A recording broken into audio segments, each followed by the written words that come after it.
নমস্কাৰ, আপোনালোকক স্বাগতম জনাইছোঁ আৰু ইতিমধ্যে আপোনালোকৰ বাবে লৈ আহিছোঁ দেশ বিদেশৰ পৰা বহুকেইটা গুৰুত্বপূৰ্ণ খবৰ।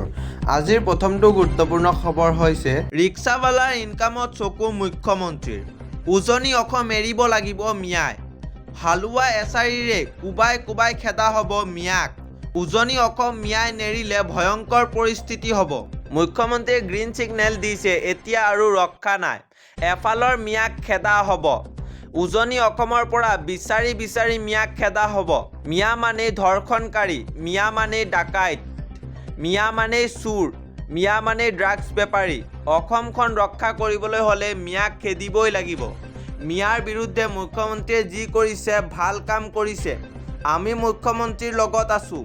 হুংখাৰ অসমীয়া যুৱ মঞ্চৰ নেতা আকাশ শইকীয়াৰ। ইয়াৰ পৰৱৰ্তী খবৰটো হৈছে দুখীয়া নিচলা মানুহক চিনি নাপায় হিমন্ত বিশ্ব শৰ্মাই। মিয়াক ঠাট্টা মস্কাৰ কৰিলে হিন্দুৰ ভোট একত্ৰিত কৰিব পাৰিব। কৰ্মদক্ষতাৰ কথা কৈ নিৰ্বাচন খেলক হিমন্ত বিশ্ব শৰ্মাই, কিন্তু তাক নকৰি ভোট চুৰি কৰি কিয় নিৰ্বাচন খেলিব বিচাৰিছে? কৰ্মদক্ষতাৰ ওপৰত ইমান বিশ্বাস আছে যদি মিয়াৰ নাম কিয় কাটিব লাগে? বিধানসভা নিৰ্বাচনক লৈ ভয় খাইছে মুখ্যমন্ত্ৰী হিমন্ত বিশ্ব শৰ্মাই। মানসিক চাপ পৰিছে মুখ্যমন্ত্ৰীৰ। বেলি মাৰ নোযোৱাতেই শুদ্ধ হোৱক, তেতিয়াই সফল হ'ব। ২৬ৰ নিৰ্বাচনক লৈ ভয় আৰু শংকিত মুখ্যমন্ত্ৰী হিমন্ত বিশ্ব শৰ্মা। হিমন্ত বিশ্ব শৰ্মাৰ কাঠ্যক বাকসেনাৰ নেতা ইউনুছ তামুলীৰ। গুৰুত্বপূৰ্ণ খবৰ হৈছে বাংলাদেশৰ পৰা অহা মিয়া লোকে কাম নকৰিলে নিৰ্মাণ কাৰ্য নহয় নেকি? লাচিতে যদি শৰাইঘাট যুঁজিব পাৰিছিল, অসমীয়াই দলং কিয় বনাব নোৱাৰে?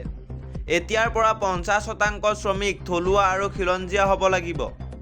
এইবাৰ মুখ্যমন্ত্ৰীৰ মুখত নিৰ্মাণ কাৰ্যত নিয়োজিত মিয়া শ্ৰমিক কৰ্মচাৰীৰ প্ৰসংগ। ৫১ চনৰ আগত অহা মিয়া এজনক আমি কামত কৰাত একো আপত্তি নকৰোঁ। গুৱাহাটীৰ বহু লোকে নিজৰ গাড়ী চালকৰ বাবেও অসমীয়া এজনক নাৰাখে। আমাৰ ল'ৰাই দলং বনাব, গাড়ী চলাব নোৱাৰে নেকি? গুৱাহাটীত নিৰ্মীয়মান উৰণ সেতু দলং পৰ্যবেক্ষণ কৰি মুখ্যমন্ত্ৰীৰ ডাঙৰ মন্তব্য। বগীবিল দলংখনৰ ১০০% শ্ৰমিক কৰ্মচাৰী থলুৱা মিচিং আছিল। চাহ বাগিচাৰ ল'ৰা ছোৱালী জনজাতি অসমীয়া লোকেও কৰিব পাৰিব। গুৱাহাটীৰ উত্তৰ গুৱাহাটীৰ সংযোগ দলংখনত বহু থলুৱা যুৱক যুৱতীয়ে কাম কৰিছে। এই দলংখনত কাৰিকৰী বহু কামৰ অসমীয়া ল'ৰা ছোৱালীয়ে কৰিছে। এটা সময়ত এই পৰিৱেশ নাইকিয়া হৈছিল, পুনৰ সেই পৰিৱেশ ঘূৰাব খুজিছোঁ। অসমত এনেধৰণৰ মানসিকতাৰ এটা পৰিৱৰ্তন অতি বেছিকৈ প্ৰয়োজন।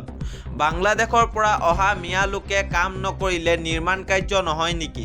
লাচিতে যদি শৰাইঘাট যুঁজিব পাৰিছিল, অসমীয়াই দলং কিয় বনাব নোৱাৰে? এতিয়াৰ পৰা ৫০% শ্ৰমিক থলুৱা আৰু খিলঞ্জীয়া হ'ব লাগিব।